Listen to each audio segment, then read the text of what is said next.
안녕하세요. 이번 시간에는 까나페와 과정 절차성에 대해 얘기해 보려고 하는데요. 섭리수학에서는 이렇게 까나페를 아이들과 만들면서 과정과 절차의 중요성에 대해서 체득하는 시간을 가집니다. 그러면 우리도 아이들과 미션을 수행할 때처럼 실습을 한번 해보면서 과정 절차성에 대해서 배워보는 시간을 가져보겠습니다.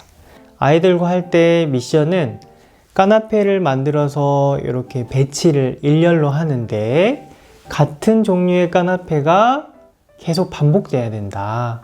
그런데 일정한 간격으로 반복되게 만들어 봐라 라는 게 미션이에요.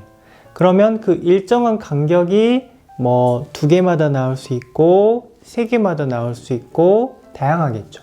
그거는 이제 아이들 마음대로 만드는데 이제 요걸 얘기하면서 관련된 수학 개념인 주기에 대해서 이야기를 합니다. 주기는 사실 반복이라는 개념과 좀 유사하지만 좀 다른데요. 반복은 꼭 일정하게 일어나지 않아도 되는 현상들을 반복이라고 합니다. 일정하게 일어나기도 하고 일어나지 않기도 하는 모든 걸 다 그냥 반복이라고 해요. 예를 들어서 오늘 점심은 12시에 먹었는데 내일 점심은 1시에 먹고 모레 점심은 12시 반에 먹고 이렇게 시간이 매번 불규칙적으로 달라지지만 매일매일 점심 먹는 거는 반복이잖아요. 이럴 때는 이제 주로 반복이라고 하고요. 그런데 주기는 좀 더 엄격해요. 매일 오후 1시에 점심을 먹거나 매일 아침 7시에 알람이 울리거나 매일 같은 시간 아침 9시에 학교에 등교를 하거나 이렇게 일정한 간격으로 반복되는 현상, 그거를 이제 주기적인 현상이라고 하고, 그때 주기는 그 하나의 일정한 간격의 시간 간격 혹은 공간 간격을 의미해요. 만약에 공간 간격이라면 가로등이 일정 간격으로 계속 이렇게 배치가 됐을 때 그 한 주기가 이제 가로등 사이의 거리가 되겠죠. 보통은 시간 간격을 의미하는 경우가 많습니다. 이런 이야기를 이제 까나페를 만들면서 하게 되는데 그에 앞서서 이제 주기가 2 혹은 3 혹은 4인 까나페를 만들어 보고 주기 이야기를 하게 되는 거죠. 그러면 까나페를 한번 만들어 보겠습니다. 자, 일렬로 배열을 하는데 먼저 쭉 놓을 수 있겠죠? 쭉 놓고 그거를 이렇게 소이네즈를 뿌려주고요.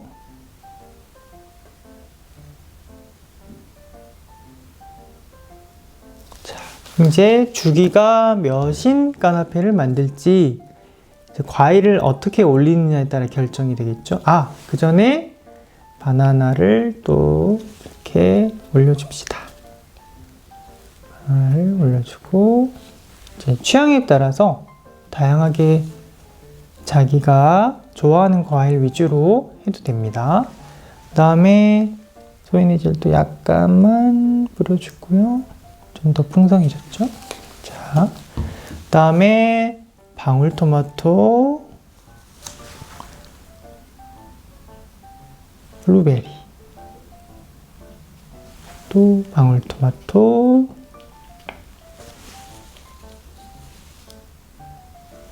블루베리, 방울토마토,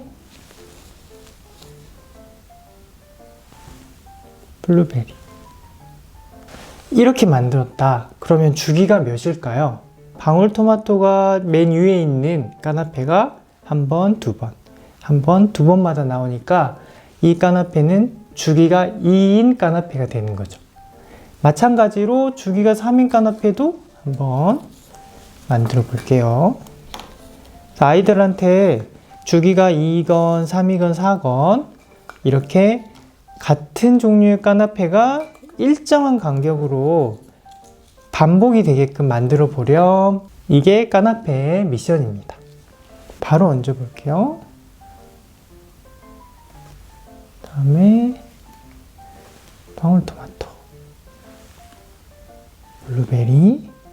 주기의 놀라운 점 중 하나가 바로 예측이 가능하다는 거예요. 이렇게 키위, 방울토마토, 블루베리를 놨으면 다음에 뭐가 올까요? 다음에 키위가 오겠죠. 그 다음에 방울토마토, 그 다음에 베리.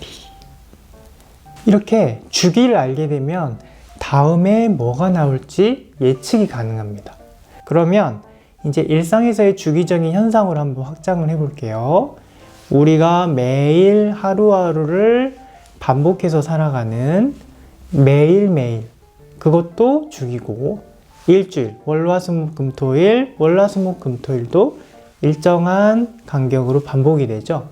그래서 일주일도 하나의 주기고, 한 달, 1년, 봄, 여름, 가을, 겨울, 봄, 여름, 가을, 겨울. 이것도 다 주기의 일상에서의 예가 될 것 같아요.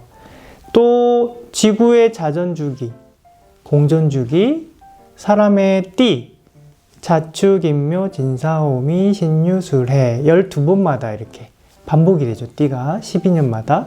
이런 현상들이 다 주기라고 할 수가 있는데요. 주기를 알면 예측이 가능하다고 했잖아요.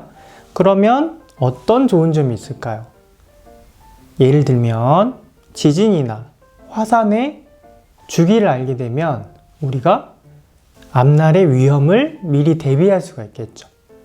5년마다 한 번씩 지진이 일어난다면 한 달에 한 번씩 어떤 현상들이 발생한다면 미리 알고 대처를 할 수 있기 때문에 이런 주기를 안다라는 게 위험으로부터 우리 자신을 보호하고 세상이 안정적으로 돌아갈 수 있게끔 준비할 수 있는 시간을 주겠네요. 이거 말고도 어떤 시험이 1년에 한 번씩 있다. 어떤 기회가 몇 달에 한 번씩 주기적으로 있다면 내가 그거에 맞춰서 계획을 세우고 준비를 할 수가 있겠죠. 이게 바로 수학이 가진 예측력. 이게 바로 주기에서 잘 드러나고 있는데요. 무엇보다 지금 과정 절차성에 대해서 이야기하고 있잖아요. 아이들과 이렇게 여러 가지 주기의 까나페를 만들어 보고 주기 이야기를 하면서 이런 이야기를 해보면 좋을 것 같아요. 내가 뭔가 운동을 꾸준히 하고 싶다. 그러면 매일매일 줄넘기를 50개씩 해야지 라고 하면 그 현상이 계속 매일매일이 반복되기 때문에 주기적으로 매일 꾸준히 뭔가를 조금씩 하면 엄청 쌓이겠죠. 계속 반복이 되니까. 그래서 나중에 자기가 성공을 하고 꿈을 이뤄가는 데 있어서 굉장히 중요한 거예요. 그래서 사실은 주기는 습관이랑 관련이 돼 있죠. 왜냐하면 내가 이렇게 하는 거를 날마다 반복하고 일주일마다 반복하고 1년마다 반복하고 할 수 있게 하는 하나의 좋은 환경이 되는 것 같아요. 그리고 주기가 가진 가장 큰 특징이 뭐냐면 일정한 간격으로 반복이 되는 거잖아요. 그래서 사실은 우리가 과정과 절차에 좀 더 집중할 수가 있게 돼요. 왜냐하면 끝나는 게 아니잖아요. 다시 또 새로 시작이 되고 다시 또 새로 시작이 되니까 오늘 하루가 좀 힘들었고 뭔가 일이 잘 안 풀렸더라도 다시 내일이 새롭게 시작하고 다시 새롭게 한 달이 시작되고 다시 새해가 시작될 때 우리가 희망과 긍정의 마음을 갖게 되죠. 다시 잘해보자. 다시 시작해보자. 어제는 조금 아쉬웠지만 오늘은 좀 더 변화되고 발전된 뭔가를 해보자. 그거를 꾸준히 조금씩 매일매일 꾸준히 밝은 습관을 만들어 보자. 이렇게 삶을 살아갈 수 있게끔 하는 좋은 환경이 바로 주기가 아닐까라고 생각됩니다. 그래서 결과가 아닌 반복되는 일정한 간격으로 반복되는 삶 속에서 그 과정 하나하나에 집중하고 그 과정이 쌓이고 모이고 응집돼서 자신의 꿈을 이룰 수 있게끔 해주는 그런 수학 개념이 바로 주기가 아닐까 싶은데요. 주기라는 수학 개념을 통해 우리는 일상에서 과정과 절차에 좀 더 집중하고 매일매일 희망과 긍정을 갖고 용기를 불러일으킬 수 있는 좋은 공부 환경이 되는 것 같아요. 그래서 여러분도 까나페를 직접 만들어 보고 아이들과 얘기해 보고 어른들과도 서로 대화해 보면서 밝은 습관을 만들어 가고 희망과 긍정을 일으켜 보시는 건 어떨까요? 그게 수학의 주기를 배우는 진짜 이유가 아닐까요?